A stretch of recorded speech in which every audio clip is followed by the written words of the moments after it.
idea that we're studying the Ten Commandments, or at least started studying the Ten Commandments last week, that there are two major divisions of these commandments. The first one deals with man's relationship and responsibility toward God. We looked at those last week, and then it was my intention this week to look at the other 6, which deal with man's relationship with man. Problem with that was the weather. And so I didn't know, that's one of the things that you can't predict. You have no way of knowing. So I didn't know if I was going to have 2 sessions to cover these, or if we might show up and, the weather gets bad and we need a 15-minute lesson or a 5-minute lesson. So basically what I did is I kind of prepared for every scenario. And one of the things that I mentioned last week is I really wish that we had the time, or took the time, I guess I should say, to study all these commandments individually. And I'd like to do that, but we just don't have the time to do that. But since I only have one session this Lord's Day, I thought what we'd do is take one of these commandments and just study it in and of itself. And maybe that'll give you a spark to kind of think about, man, there's a lot to these commandments, and kind of be able to dig deeper in your own time. And so that's the plan, at least for today. We'll see if we get through it or not. My PowerPoint will work here. Okay, give me a second.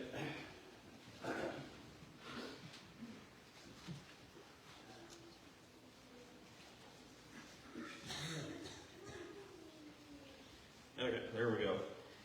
So we're going to look at, I know this is not the next commandment in order. The next commandment in order is to honor your father and your mother. But I thought, well, that'd make for a pretty long sermon in and of itself. So we'll look at that point, Lord willing. But I do want to talk about the 6th command here. And you might think, well, this is a pretty simplistic command.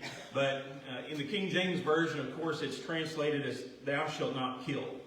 And so you stop and you think about, and this is one of the important things to understand, and one of the great debates that exists in the world today among those who don't believe in a God. If there is no God, if there is no higher being than man, then what should be the basis of our morality? Who should determine what is right and what is wrong? And can you really be sure that what you say is right, and what you say is wrong is wrong? And so how do we determine that? Well, the world is going to offer us various opinions. Some will say, well, it's left up to man to kind of formulate his own value system and his own system of morality and his own system of ethics. Well, the question becomes this: what is that? Is something right because, I want that? Does that make it right for me? If I believe something, does that make it right? If our desires are what controls what is right and wrong, what is moral and what is not, then you start getting into a conundrum here, because are your desires and wants and beliefs going to be the same as my desires or wants and beliefs? And if our desires and our wants and beliefs are different, then how do you determine who is right and who is wrong? Well, that's one of the great questions that often has been debated, and I think that's part of the result of why we're seeing the things that we're seeing in our world today. People don't believe in an absolute system of right and wrong. They think what's right for them may not necessarily be right for another person, or what's wrong for them may not necessarily be wrong for another person. And so when we look at society as a whole, we kind of see the sin and the evil that's sweeping through it. We might even think at times these things, man has almost become rampant and out of control. But it can be disappointing and discouraging from a human perspective, because basically when we look at that, we say we have no answers. There's not a solution to this problem. Well, the Bible has a solution for every problem that we're going to encounter in mankind. And so there are solutions to our relationships with one another, and they're found within the pages of the Bible. In fact, when you think about the Ten Commandments, God gave this plan to a society thousands of years ago. But that was a plan that was to kind of guide and order their society, keep things from becoming chaotic, we might say. And the Ten Commandments have been used throughout a number of different societies and nations as kind of a basis for their law. Can you think of any society today that doesn't have a commandment about not committing murder? Well, where did they get that idea? Can you think about a society today that doesn't have an idea that you can't go out and just take what rightfully belongs to another person and claim it as your own? You know, these things have kind of been the moral fabric in society of mankind and laws for thousands and thousands of years. And the reason is because they're not based upon man's prejudices. They're not based upon what people or men might decide what is morally right or what is morally wrong. They're not based upon the latest polls that have been taken in our world. Not based upon worldly desires that people have or even the purposes of government. They're based upon the Word of God. And when you have something that's based upon the Word of God, what you have is something that's worth its salt. You have something that becomes very valuable. And so I mentioned in this study last week, we don't, sometimes we make the statement we're not under the Ten Commandments, and there's a sense in which that is true, but I always think it's better for us to say we're not under the law of Moses. Because we are under 9 of the 10 commandments that were given to God's people in the Old Testament. We're not under them because they're part of the law of Moses. We're under them because they're part of the law of Christ. And what you're going to find with these commandments is there's some things, morally speaking, with man that are just always going to be right and wrong. They're not going to change regardless of how long man lives here upon this earth or what's happened in the past or what will happen in the future. And so that's what you kind of get when you look at these last 6 laws of the law of Moses. They're based upon morality. They're based upon what is right, what is wrong, what is good for us when we interact with one another, what is not good for us when we interact with one another. And so they're really the best way for us as human beings to establish our relationships and to interact with one another. So I want us to think about this idea this morning, this commandment, you shall not kill. And there's several things that I think are worthy of our consideration. Obviously, if we want good relationships with one another, that's a pretty good commandment, isn't it? That's going to prevent a lot of difficulties in life if we just keep from killing one another. That's going to make for a good relationship with one another. And so what I want us to start with this morning is kind of understand the foundation of this command. Why did God give this command, and why is it applied in the manner of life and in our relationships and interaction with one another? Well, you read the command in Exodus 20 and verse 13. Very simple command. And what the Bible teaches us, I don't have time to go through and lay down all these Bible verses and principles, but some of these things you just have to summarize. And here's one of the things that I want to just summarize this morning. What the Bible teaches us is that physical life is given to us by God. That's how we got to be here. That's why we're alive today. And so it's something that's valuable. It's something that's beneficial. It's a blessing that has been given to us by God. We might put it in another way. It's a gift that has been given to us by God. And since God gave us physical life, and since He sustains our physical life, He and He alone has the authority to determine when that life should be terminated and under what circumstances human life should be terminated. He's the one who's operating on His timeline. We don't have the ability to change those things, but God is in control of all those things. The Bible also teaches us, because life is a blessing, a gift that's been given to us by God, it's something that we should hold valuable and try to protect it. In fact, not only does the Bible teach us that we should protect our own physical lives, but it also teaches us that we should help to protect the physical life of others, especially those who are not able to fend for themselves. And so you have this idea throughout the Bible that physical life is precious. It's a gift that's been given to us by God. We should protect it. We should value it. And the reason why, the foundation for that command of respecting human life and honoring it and not taking it from another person is based upon the creation account. When you go back through the book, for the first chapter of the book of Genesis, you'll read about God creating this and God creating that. And then when you get down to the 6th day, you read about the creation of man. And about verse 26 beginning, it says, God said, let us make man in our image, after our likeness. and let them have dominion over the fish of the sea, and over the fowls of the air, and over the cattle, and over all the earth, and over every creeping thing that creepeth upon the earth. So God created man in his own image. In the image of God created he him, male and female created he them. There's a key statement in that is the foundation for this command, the idea of killing or taking another person's physical life from them. And it's just simply stated in this phrase, God made man in his image. Now, we could argue what that means, and we could debate what that means this morning till, we're black and blue in the face. The point that I'm trying to make is not the meaning of that phrase, but the point that I'm trying to make is what that statement, that phrase, the implications that it carries with it. And the implications that it carries with it is God made man different from everything else that he made.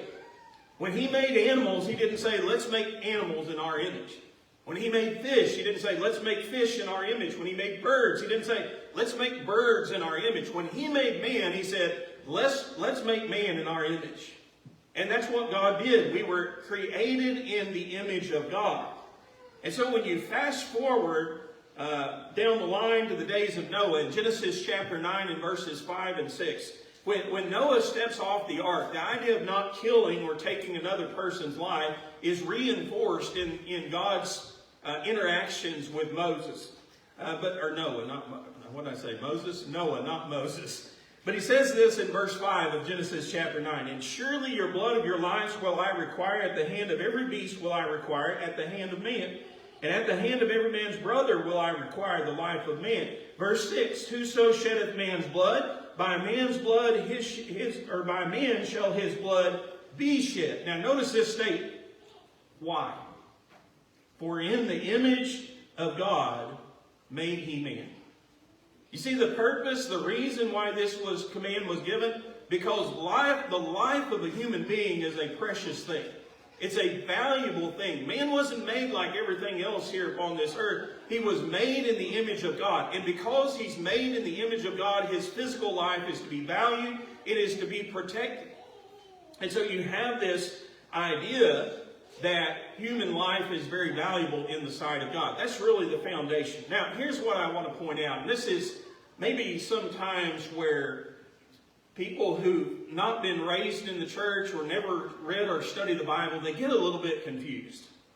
Because you have this command in the Bible, thou shalt not kill, and then you read about killing in the Bible, don't you? I mean, you read about people killing animals, you read about people killing other people, and so why did God give this command, and then here his people are out here and they're killing all these different things? Well, a few things to point out. Remember, we just mentioned Genesis chapter 9. God said in verse 3 there in Genesis 9, he said, every moving thing that liveth shall be meat for you, even as the green herb have I given you all things. We already noted that mankind was made in the image of God. That's what makes humans more valuable than animals. And now I want you to understand what I'm trying to say here. I'm not trying to say that there's no value, that an animal is meaningless. I don't believe that in any way. But I do believe this. The Bible teaches us that man was special. That man was created in a way that was above everything else that was in God's creation. And so human life is valued above the life of the animal because it's worth more in the sight of God.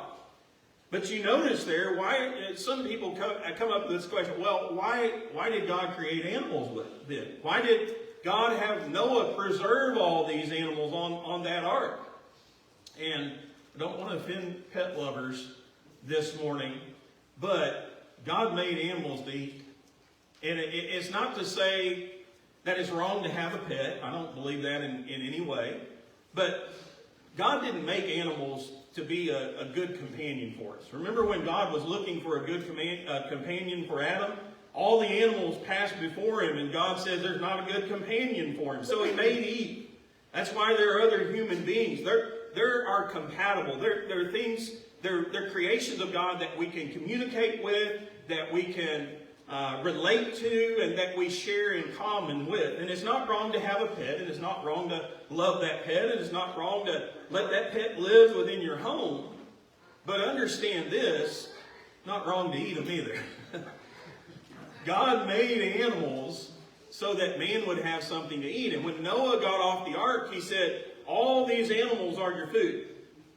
And what does that tell you? Doesn't it tell you that if Noah was going to eat these animals, he had to kill them?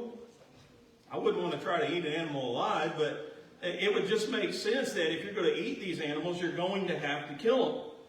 And so I'm glad that we have bacon, and I'm glad that we have steak and things like that. I'm glad that God created these things for our benefit. But the point that I'm trying to make this is the command, thou shalt not kill, a command that prohibits killing animals? No, that's not what God had in mind.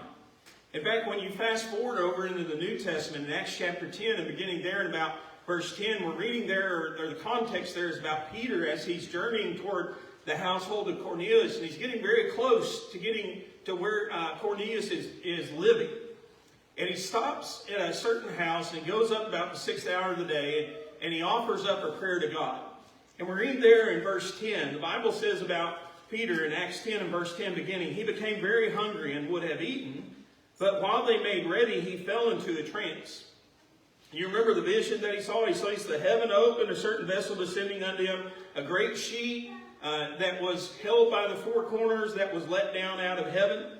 And in that sheet, verse 12, were all manner of four-footed beasts of the earth, and wild beasts, and creeping things, and fowls of the air. And there came a voice to him, saying, Rise, Peter, kill, and eat. But Peter said, Not so, Lord, for I have never eaten anything that is common or unclean. Did God give this command, don't kill? And he really meant when he was saying it, don't kill anything. But then Jesus tells Peter, kill these animals. I mean, what sense would that make? You know, there's obviously a couple of things that come to mind. Some people will say, well, Peter objected to it. Peter wasn't objecting to the killing of the animals. That's not what he was objecting to. He said, I can't eat some of these animals. You know, some of them it's not lawful for me as a Jew to eat. Nothing common or unclean has ever entered into my mouth. But you read things like that in the Bible, the command or the authorization given to Noah, the authorization given to Peter, and it's pretty obvious, it's proof positive that all killing in the Bible is not condemned by this commandment. Animal killing, in other words, is not part of this command.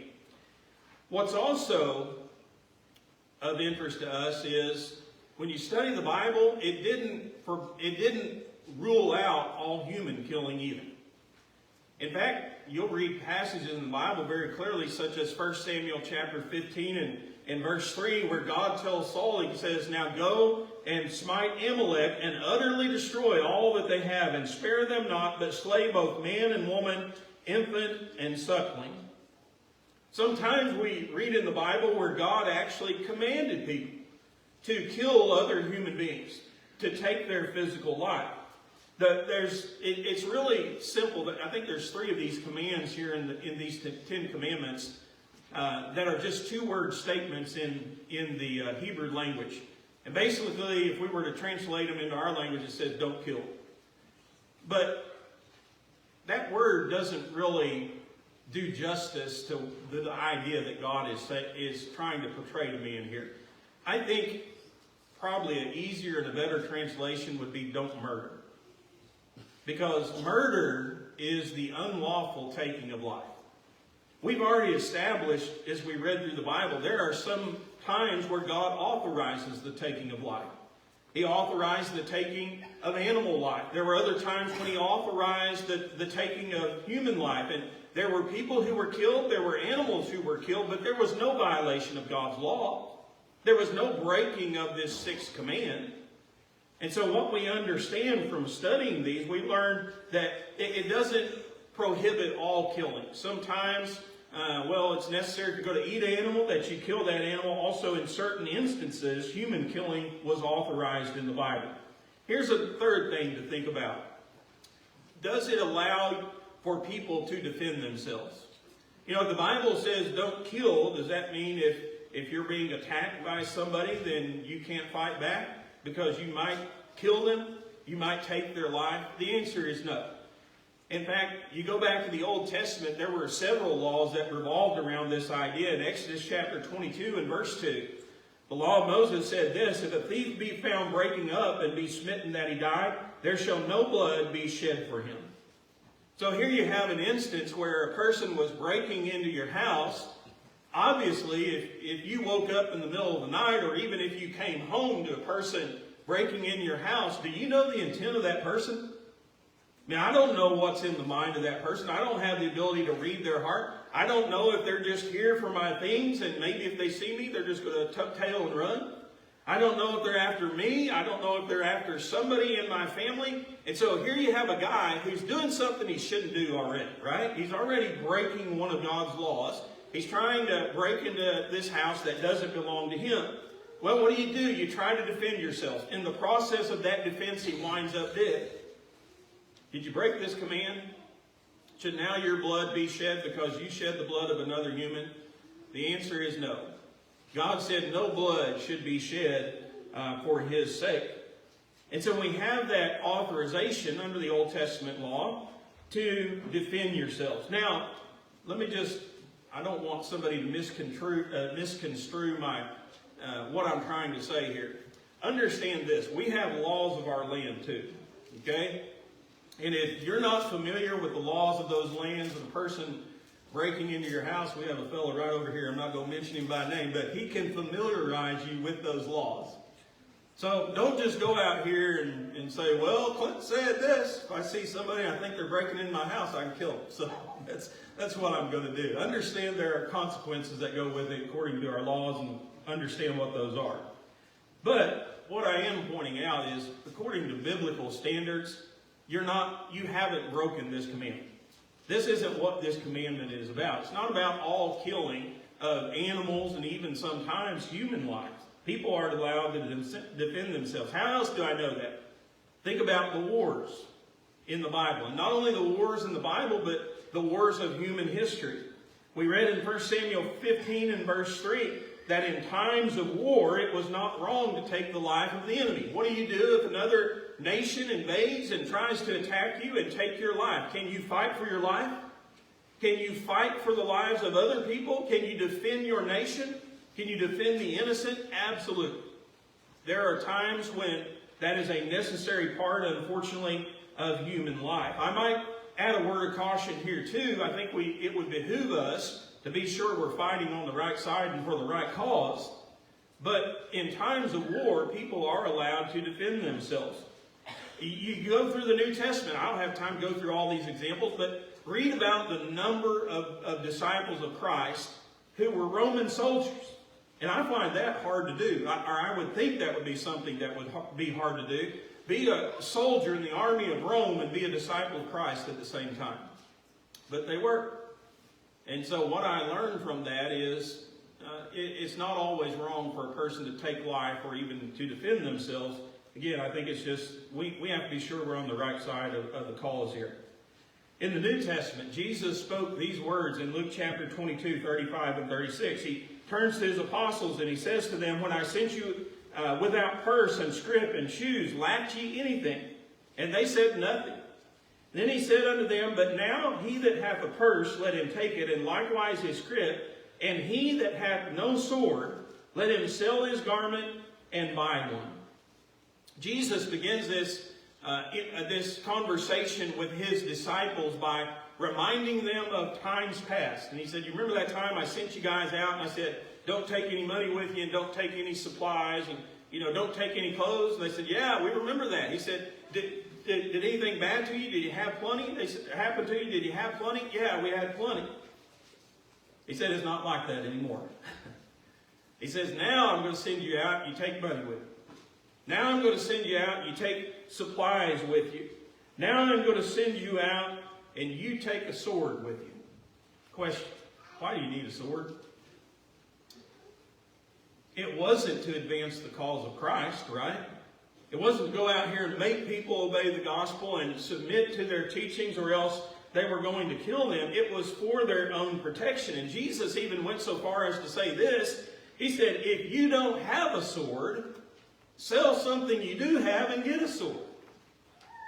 And so you have this principle where Jesus was sanctioning them defending themselves. He was, dare I say, encouraging them to carry protection with them when they went out on this dangerous mission. Are people allowed to defend themselves according to this law without violating? Absolutely. Another thing that we learn concerning this law is it makes concessions for accidents. For instance, in the Old Testament, Exodus 21, beginning in verse 12, here was one of those exceptions to the rule. He that smiteth a man so that he die, he shall surely be put to death. It seems black and white, right? In verse 13, he says this, but if a man lie not in wait, and God deliver him into his hands, then will I appoint unto thee a place where he shall flee thither. In other words, what he's talking about here is just time and chance, what we would call. This guy didn't premeditate killing another human being, but it just so happens he was in the wrong place at the wrong time, and it led to the taking of a human life. It led to a human being being killed. And so what do you do in those instances under the law? You ran to the cities of refuge. Fast forward a little bit over in Deuteronomy 19 and verses 3 through 5. God had a commandment. He said, thou shalt prepare a way, divide the coast of thy land, which the Lord thy God giveth thee to inherit into 3 parts, that every slayer may flee thither. And this is the case of the slayer, which shall flee thither, that he may live. Whoso killeth his neighbor ignorantly, whom he hath not hated in time past. In verse 5, he gives us an example. As a man who goeth into the wood with his neighbor to hew wood, and his hand fetcheth a stroke with the axe to cut down the tree, and the head slippeth from the hill, and lighteth upon his neighbor that he die. He shall flee unto one of those cities and live. See, you have an instance here where a person was killed, don't you? But it wasn't premeditated. There was no intention of this person losing their life and the things you were doing together. In fact, the plans were to go cut some wood together. And here you are in the middle of the woods, you're swinging the axe, and time and chance happens. The head of the axe comes off the handle, it flies, it hits your buddy in the head, kills him dead on the spot. Did you kill somebody? Well, you're responsible, aren't you? It's your actions that led to his death. But have you broken this law? Should you be put to death? No. There were cases where accidents happened. And when those cases, those accidents, the law allowed for such, you weren't guilty of violating this law. The last thing that I want for us to think about as we end this morning, murder is a capital offense. And I just had this heading to start with, and then I changed it. I said, according to the Bible, murder is a capital offense. What do I mean by that? I mean that according to God's law, here's what God says is morally right and wrong. When a person has no authority to take a life of another human being, you know what should happen to them? They should be put to death. And that's been God's law from the beginning. I mean, we can look through the pages, and I know people will come up with an example. Well, what about this guy? And what about her? And what about that? Take it up with God, okay? I'm just telling you what the Bible says and what God's message is and what his laws were when he gave them to this society to help things stay orderly. In Genesis chapter 9, it didn't just start with the law of Moses. Right? In Genesis 9, remember Noah steps off the ark, verses 5 and 6. Surely your blood of your life will I require. At the hand of every beast will I require it. And at the hand of man, at the hand of every man's brother will I require the life of man. Whoso sheddeth man's blood, by man's blood, or by man shall his blood be shed. Then we talked about why. For in the image of God made he man. And here's what's interesting about this. If an animal killed a man, do you know what was supposed to happen to that animal? Somebody might say, well, it didn't know any better. It's dumb, right? It doesn't have the mental capacity to process all these things and to know that God or that man is made in God's image and man's life is more valuable than animal life. Don't hold it against him. You know what God said? Put that animal to death. If another human being takes the life of a human being, what should you do? Put that person to death. require human blood for human blood. And so God pointed that out. Some people today, a lot of people today don't like that command, and I don't talk about it because I like it. I talk about it because that's what God says is right in these instances. That's my job, is to say what God says. But some people find exception with that, and so they come up with all these different reasons and all these different sayings as to why we shouldn't require the death penalty for somebody who's guilty of murder, the unauthorized taking of a human life. I remember one saying that went around when I was, a lot younger than I am now, but it went around school when I was young. They used to have this saying, why do we kill people who kill people to show that killing people is wrong? Boy, that sounds intelligent, doesn't it? You know why we do it? Because God said that's what's right. That's what's right in these instances. And some people, they only like to use the Bible, when they think that it supports their position. They don't want anything to do with it otherwise. They're not going to use it. But if they think it proves them right, boy, they'll pick it up in a second and they'll start using it. But let me just say to people, they'll point to instances in the Bible and say, what about this person? God didn't kill them. Nothing happened to them. They murdered somebody. I'm just going to borrow a statement from Jesus where he told a group of people in his day, you're in error because you don't know the Scripture. Okay, you got to put everything together. You can't just pull one verse out here and there and say, I've got it now. Here's the picture that the Bible paints. You got to put it all together. And so, what we learned about Exodus 21 and verse 12, it says, he that smiteth a man so that he die shall be surely put to death. In verse 14, he said, if a man come presumptuously upon his neighbor to slay him without guile, thou shalt take him from my altar, that he may die. We read about or mentioned those cities of refuge where a person who accidentally killed another person, they could run over there and live for the rest of their life without fear of somebody taking their life. You know what God said about a murderer who ran to one of those cities? He said, you grab him out from under my altar and you put him to death. Because he's premeditated this murder. In Romans chapter 13 and verse 4, somebody might say, well, maybe it's changed under the law of Christ. Paul there, as he was writing about civil government, in verse 4, he says about government that he is God's minister to you for good, but if you do evil, be afraid, for he does not bear the sword in vain. Why do you pick up a sword? You just go spank somebody with it? No, you just go I'll just give them a little cut on the hand. It was execution. That's what they used the sword for. He doesn't bear the sword in vain, for he is God's minister to an avenger to execute wrath on him who practices evil. Here's what I want to emphasize.